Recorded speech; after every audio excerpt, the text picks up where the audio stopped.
वहीं लंदन में अहमदाबाद जैसा हादसा हुआ है। टेक ऑफ के बाद प्लेन क्रैश हुआ, चारों तरफ उठा धुएं का गुबार। क्रैश साइट पर देखा गया धुएं का गुबार। प्लेन में सवार मुसाफिरों के बारे में अभी जानकारी नहीं है। तो बड़ी और अहम खबर इस वक्त आपको बता रहे हैं। लंदन में हुआ है बहुत ही दर्दनाक वाकया। अहमदाबाद जैसा वाकया यहाँ सामने आया प्लेन क्रैश का।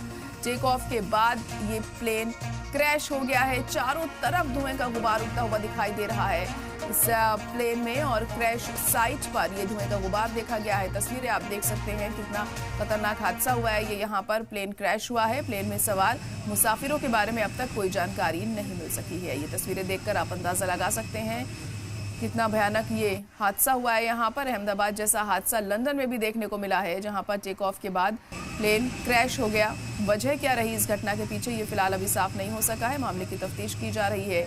तो लंदन में ये दर्दनाक वाकया सामने आया है, और अहमदाबाद की तरह ही यहाँ पर भी प्लेन क्रैश होता हुआ नजर आया। टेक ऑफ के बाद ये प्लेन क्रैश कर गया, लेकिन कितने मुसाफिर इसमें सवार थे इस बारे में अब तक जानकारी नहीं मिल सकी है।